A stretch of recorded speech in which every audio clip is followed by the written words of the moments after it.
There we go. We are live. Good morning, good afternoon, good evening, sunshines. Welcome to Friday. Woohoo! Can you believe it? We are almost at the end of March. It is shocking. Quarter 1 is behind us, and I'm super excited today because we're bringing an international element into the Every Business Owner Has a Journey interview series. And let me introduce you to Chris Kolbe. So he has a really interesting background, a man from radio, lots of emceeing, and now a marketing whiz. So Chris, welcome to our community. I know you've been a member for a while, but this is your first FaceTime with us. So congratulations to all the success of launching your business. You celebrated a big anniversary not too long ago in your business. Yes. Big milestone. Tell us a little bit about that experience. Congratulations. Awesome. Thanks for having me, Christine. It's a privilege to be here with you. So celebrated 2 years. My business has now been open, which I think is that first sort of speed bump and hurdle that one aims for. So launched in COVID, still here 2 years later, still have a business and ready to rock and roll. I know it's been amazing when you launch a business, and I know there's many in the community that will relate to that story. Like, I launched my business, the world went completely haywire, and that's just led an extra level of emotional roller coaster to what is already an up and down journey. Tell me a little bit about whether you intended to be an entrepreneur, whether you were an accidental entrepreneur, but what made the big plot twist in your life that led you to thinking, I want to blaze my own trail, because everyone's pivot point is different. So tell us yours. I think naturally it's always been there, but had to follow the traditional model: go to school, go to university, get a job. And I broke that mold by going into the radio industry for roughly 12 years. And my parents often said to me, when are you going to get a real job? Which I did do. And I went into corporate, and I worked in corporate for also about 12 years. And yes, to be honest, it was burning me out. I was working nonstop, health issues. It was just getting too much. So I reached the end of 2019 and I said, right, 2020 is a good year to start. I'm going to hand in my resignation.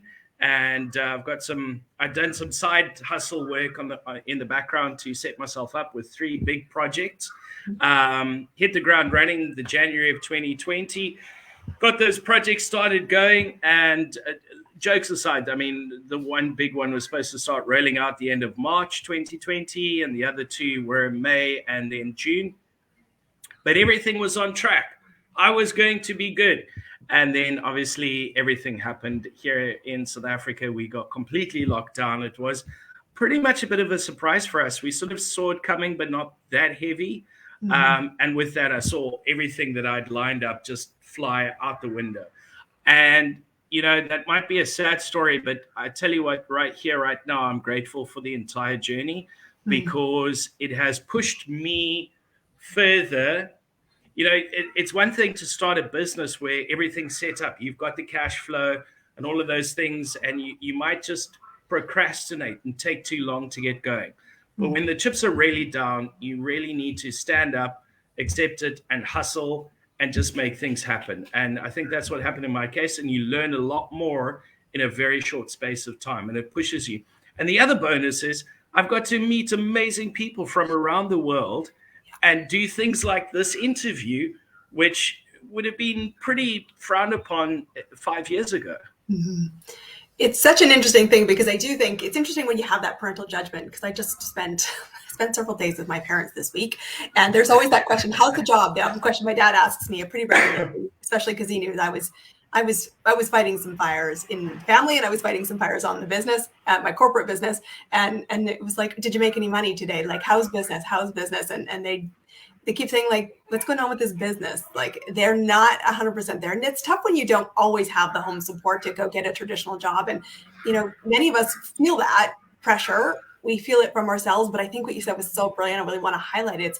You need to make the decision to close the door on quitting.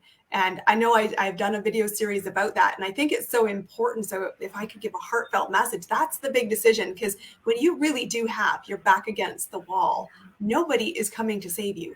Why? Because you can save yourself. And it doesn't mean that you have to do it by yourself. Community is really important. And I'd love to know how you started to find a community of entrepreneurs, because that's how you and I met. We are both members of Explore ProTech. It's an international networking group. They're amazing. We're going to talk about Gossen a little later that in our chat. But how did you find them? Because I think that's one of the biggest hurdles of whether you give up in adversity or whether you say, there's somebody whose strength I can lean on when I'm having a moment, or when I want to bounce a crazy idea off of it. And I want to be shoring up my knowledge so that I can hit it more successfully the first or second or third times, so that I don't run out of steam and have to start the self-doubt spiral that can happen. So how did you find the tribe, and how has it really changed your business? Well, like you say, your business becomes a child. So as a parent, somebody who's not a parent, they'll never know. They'll never understand. There's that beautiful skit by Michael McIntyre of "You Know Nothing." And it's very true when it comes to business. So like you say, friends and family, they're not there. They don't get it. They don't understand what you're going through, what the potential is, and all of those things. I was part of a global business network, which I won't name right now, and I wasn't happy because there were very strict regimental rules, and there was a lot of stuff going on, a lot of personal stuff as well that just didn't fit with me. And somebody I'd actually met, ironically, through that network said to me, "Chris, I've met this another group. Give them a try." And for about 3 months, I was just like, I can't. I don't want to take on another thing, but I don't want to be alone. And eventually I attended one of Explore ProTech's events. And I tell you what, from there it was love at first sight, because I found a community of people where I could genuinely be myself. I didn't have to follow their way of doing things. It fit like a glove. I could be myself. My values went in with theirs as well. And it's been a great journey. I think I've been with them for almost a year, going on 9-10 months, and very happy. You don't have to be alone as an entrepreneur. And I've always said this, like, networking and being part of a network group is so important. And it might not be Explore ProTech. That's okay. But find the home or the place where you really feel heard, understood, where you can be yourself and your values match up. And then you start to meet amazing people. And I think it is important, and when we talk about dating the tribe in the Explore ProTech, that's sort of our lingo. And I think it's important to say, go and test it out. That's one of the reasons I built this community myself, because I knew I wasn't caught up in seeking permission of my parents to go blaze my trail. It's never been a big thing in the back of my mind. But what I did know is that a lot of people don't have support. And I know people often ask me, what happens when your spouse doesn't support you? What happens when your parents don't support you? What happens when, they think you're the crazy one? And I gotta say, my take on entrepreneurship is a little unique. I knew I'd been an entrepreneur from a young age, so I'm not an accidental one. Most of the people I encounter networking are accidental entrepreneurs. So that's pretty normal. So they're like, what the hell did I just get into? And I think I have to do it by myself, but you actually don't. Is a real realization that you can create community and first impressions. Go find a new place. This community was meant to be that. It's meant to be your safe space. It's meant to be, I don't know the answer. Who knows somebody about this problem, industry, service provider? How do I navigate this? And that's what it's meant to be. It's meant to be a safe space to be yourself, to seek support, celebrate the wins, and recognize that success is actually how you define it. Because there's a lot of ways where you can give up on the road when it gets bumpy, and 2 years is massive, because that is a thing. They say 50% of people fail in business in 5 years. So it's a scary number, but it gets remarkably easier if you have community, if you have support, if you have people who you can lean on, who are just a little bit further on the path, perhaps. And what I love about this group specifically is collaboration is the game. It is not competition. It is not anything of like, if we can dream it, why don't we do it? Like, why not? We're all the same kind of crazy. So I love that about our community. I'm curious, when you've been through your journey, whether there was pivot points where you thought, go or no go. What were they? How did you keep going? I don't think that's ever been a question. Look, there's been a couple times where I've opened up the LinkedIn job opportunities and all of those kind of things, and looked at the job market just to, I suppose, flirt with it and say, well, should I go back? But genuinely, most of the time, it's been very much a case of, no, this is a decision I made. This is my commitment. And to doubt it and to try and look for that out the whole time, you're almost shooting yourself in the foot before you've given yourself the opportunity to succeed. It is hard. I'm not going to lie. There are days when you don't even want to get out of bed. It's true. It is hard. It is really hard, but I've made it through the first 2 years milestone. I'm still surviving. I wouldn't say I'm thriving yet. That is still coming. And that, I think, also keeps me going, is because I know I haven't quite gotten there. I haven't reached that summit that I'm aiming for. And I won't let myself down by quitting before I get there. I've put in so much work, so much sacrifice, and so much into it. There's no opportunity to say, okay, I'm too tired now, I'm done. It's just not a question. Yeah, some people say, it's the analogy of burn the boats, right? Like, how do you take the island? You burn the boats. And I think I said, I really believe you got to close the back door, because if you even think for 1 second that your dream is impossible, then you give yourself permission for it not to be possible. And I one of my things that I get so lit up on, as you know, is I believe every business can be successful. Like, business is business. It's not that complicated. It takes effort on the right things. And I'd love to talk to you a little bit about that, because one of the things that I've seen you really highlight lately is the marketing basics, which is sort of funny because I never see myself as marketing. Even though I spent my early career in marketing, I do a lot of brand story in the work I do. I think it's such an important part of the business. The interesting thing is when I've asked them, why did you hire me? They're like, for marketing. And I'm like, huh, that's so interesting, because I just see it as part of everything. But you really have done a great job of let's go back to the marketing basics. So tell me a little bit about where that passion comes from. Where do you think entrepreneurs miss it? And how can you be a resource for the community? Well, my take on it is if you look at the world today and what everything's happened over the last month, over the last 2 years, even after the last 5 years, everything's a bit of a mess and nobody knows quite which direction to go. And everybody's scrambling and doing a little bit here and a little bit there. And in physics, in nature, when that happens, you always got to go back to the basics. So my passion is to help companies do almost like a reboot and say, right, let's go back to the basics. What is marketing truly? Yes, it's identifying a person's need, seen or unseen, and providing a solution. Right. So who are those people? Who is your target market? Who is your unique selling point? How have you designed your product to meet that? How's your pricing? So we go into those basics, because I started the business, everything went haywire. And then I was talking to potential clients and leads, and I watched these companies who didn't have the money really go and spend massive budgets on fancy websites and e-commerce and social media campaigns and all of these really big things. But at the end of the day, those companies didn't even have a brand guideline. They didn't even have the vector versions of their logos. They didn't know what their basic one-liner marketing message was. They didn't even really know who they were and who their target market is. So they were shooting in the dark. And I sat there and I'm so frustrated, not only because they weren't paying me, I'll be honest, but at the same time, they were wasting so much money shooting in the dark. And I was like, I can't sit back and keep quiet. I want to jump in and say, guys, let's help you. Let's get that clear, focused message, get that marketing basics right, and then we can build your business from there.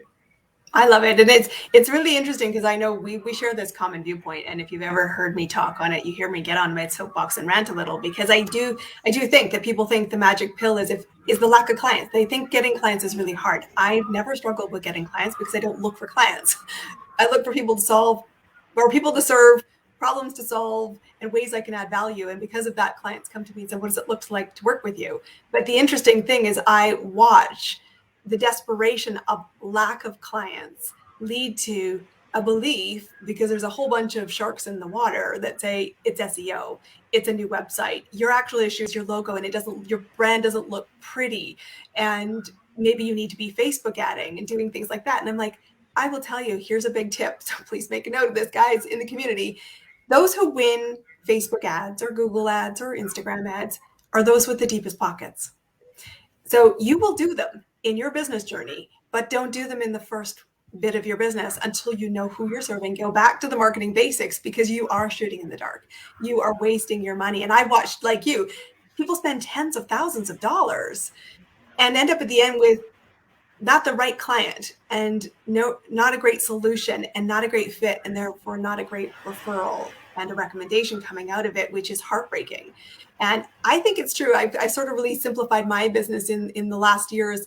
Whenever I start to feel overwhelmed, I need to go back to, it's simpler than we think. It's 3 things that we need to do every day. It's who are you? What do you stand for? And my biggest thing, which I think we both talk about, is what's the problem? Not the surface problem, the real problem.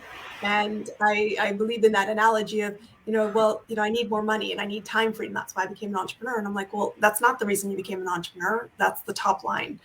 What does having financial stability and security mean for you? What is the stresses that it relieves in your family dynamic, in your personal dynamic, in the joy you have in the day? That's the problem we need to talk about, because that's going to be the one that leads you, because it's emotions in marketing. Well, right? Yeah, and that's one of the big things I talk about is sometimes you're just too close to it to see it. Look at my marketing. I'll be the first person to put my hand up and say it's terrible.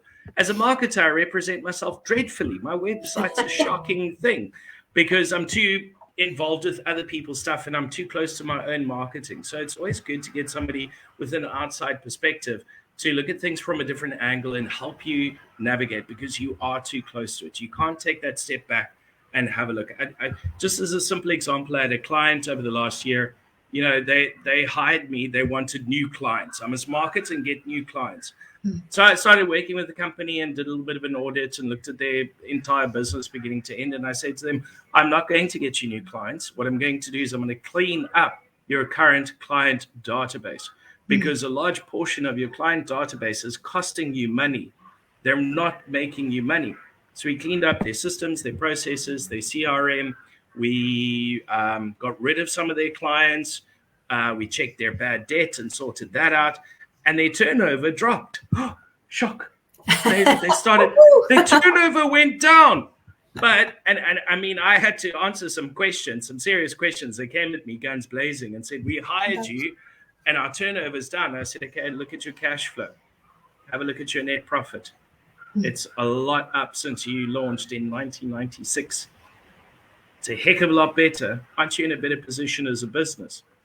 Oh, you might have a point. So the solution, the solution, exactly, is the solution isn't always right there in your face because you are too close to it. It's good to have somebody who comes from an outside perspective and helps you go through it and look at things from a different angle and find those solutions. It's not always the solution being a rebrand or Google ads or Facebook ads or whatever the case may be. It might be some basics within your business and working with your client database or whatever the case may be that'll make the big difference. I had a great light bulb. That's a similar story of you can't see it in your own business, because and that's where I would say invest in your business, because there is, whether it's a network that helps you shine the light back at you, whether it's a group program that you get involved with, whether it's private coaching, that doesn't matter. That's just different levels of accountability, but it still gets to the heart of the same question. Because I was attending and had been for 6 months, it's completed now, but a group program, and I do weekly accountability. And one of the workshops that we went through was very focused on the marketing. It was very much on the client acquisition side. And creating demand is such a big thing we miss. We just think we have to launch the product. And that goes back to the marketing basics. You actually have to create the demand before you can sell anything. And we were talking about, the content strategy. I'm like I studied this, I lived this in my career, and I'm consistent with content, but there was no strategy behind my own content. And I was like, I can't believe I have no strategy behind my content. Like, Christine, what are you doing? Like, you teach clients this, you help them do this, but you're not doing it for yourself. So I created some tools. I have something that sits right by my computer now that reminds me. It's Wednesday. This is the day. Today we're going to be doing content in this delivery style. And it has really helped the generating of the demand. And I'm like, God, I can't believe I'm not doing this for my own business. How crazy is that? But it's true. You can't sometimes see it. And it takes also great personal strength to say, I need you to tell me what you see in my business. And why are you looking at my business? And what do you think I stand for? Because when I know I asked my first client, a while ago, when she's been with me a long time, she's like, well, you're my marketing person. I come to you for the messaging. And I think when we really realize it's not sexy, this has been an interesting one I talked to my coach about recently. She's like, what you do is really, really important, but the bells and whistles will get the eye attention. Foundations aren't sexy. So I love your perspective as you're building a business around foundations. How do you kind of overcome that? It's not sexy. Tell me how you're going to make it flashy. And you're saying, stop running before you walk. Tell me a little bit about how you walk through that with somebody who's like, wah, wah, wah. I know I need it, but. My biggest frustration, do you see the gray hairs are coming through now? Look, I've developed a system and a process, and when it looks like when somebody approaches me and would like to work with me, I make sure they go through this program. It's 2 1-hour Zoom sessions, and I've developed a system where we go through those basics and do a bit of an audit of the company and where they're at and what they've done, and then I start saying things like, okay, so have you shaken your current client or previous client database to see what falls out? Okay, well, there's your first port of call, because that's your biggest conversion rate and your cheapest way to go through, because they've worked with you before. And things like in your industry, it depends obviously on a business in the industry. For some of them, yes, your online presence is important and all of those things. But for others, it's your direct marketing. And then I say, well, start talking to a network of people, start reaching out and look for, I don't know, maybe life coaches is your feeder referral partner. Start having conversations with life coaches, build relationships with them, and then they can feed you. That's a lot easier, higher conversion rate, because you're generating that most powerful thing, word of mouth. Mm-hmm. Word of mouth is the most powerful form of, if you want to, advertising. I call it a marketing channel, but it is the most powerful. So doing those direct channels is the best one to go through first. So we go through that program. We have a look at things and then end off with like a report and recommendations, which are the first steps that you can take in your business that'll make a huge difference to start with. I love it. There's such a tip here. So if anybody is thinking about their business and in the struggle of, I know I need marketing, and marketing is a really big term. It means 1,000 different things. It's really a catch-all. It's a bit like saying I'm a mortgage broker. Like there's a million different kinds of mortgage brokers.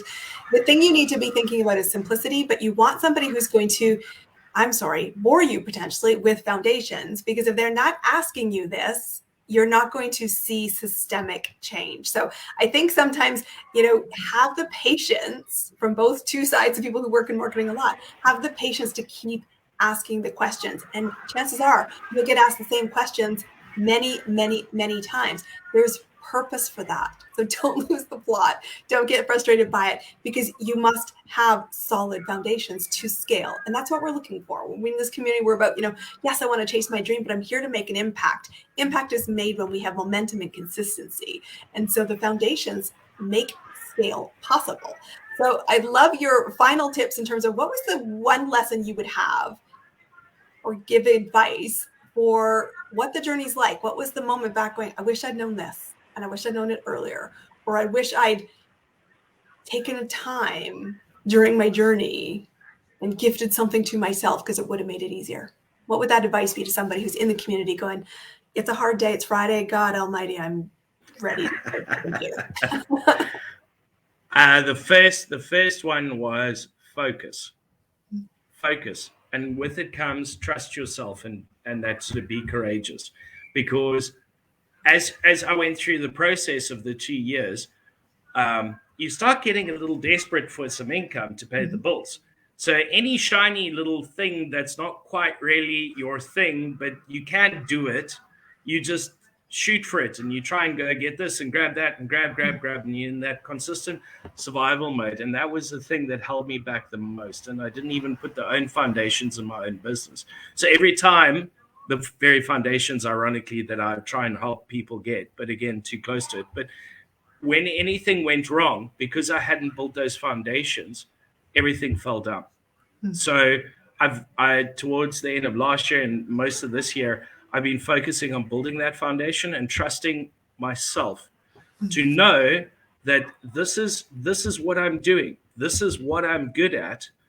I'm going to stick to it and I'm going to keep going with it because I know that's the way. And there's lots of shiny balls that come my way now.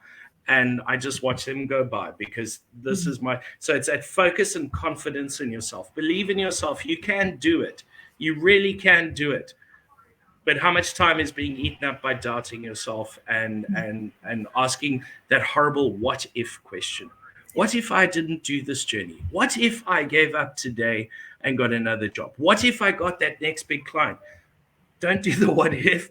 Just focus. Just take action. Go do something. Exactly. Just trust yourself and focus. There are times when you need to reevaluate and maybe change things. There is always scope for that. But at the core of it, just trust yourself. You know why you're doing what you're doing, and just focus on that. I love it because I think that I love those. Both of those are really insightful. I agree. I say to people, just remember, there's one person you can bet on in your life. And I hope there's more than one, but one for sure. And it's you, because you have survived every hard day you've got. I know some have been horrific chapters you'd like to leave behind. That's why we got into the plot twist in the first place. But you do always have your own back. And if you close the back door and you are focused clearly on your vision should pull you. We talk about that why story here quite a lot. I know you've seen content on the Explore Protect channel that we have together talking about start with why. Because when you're having doubt, when you're having the what ifs in your brain, your vision must pull you forward. Have clear vision, but at the same time, if you are struggling, find community and go back to the basics. There is real method to the magic that is about a strong foundation, and you can reevaluate all the time as long as it's reevaluate to take the next action. So I'm going to introduce and give you the opportunity to talk about Gossan as we wrap up, and then where people can find you. But I want you to give the opportunity because I know Gossan's a really exciting thing that's happening next week. Tell the community about it. We'll drop the links after the live is done. But why should they be there? What the heck is Gossan? And what do you think? Okay, so Global Online Speed Networking, it's a monthly event, and it's mainly just done by Explore Protect. But this month, it's a bigger one because we've teamed up with an amazing network from Canada called Grand Connection. So this one is going to be one of the biggest ones we've ever had. 29th of March, 7 p.m. GMT +2. I haven't done the Mountain Standard Time conversion yet. 9 to 11. I'll confirm it and pop it in the chat. 9 to 11 a.m.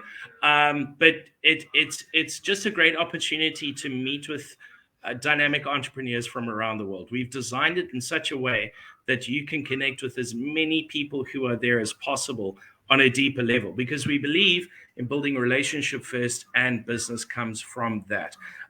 It's going to be so much fun, a great event.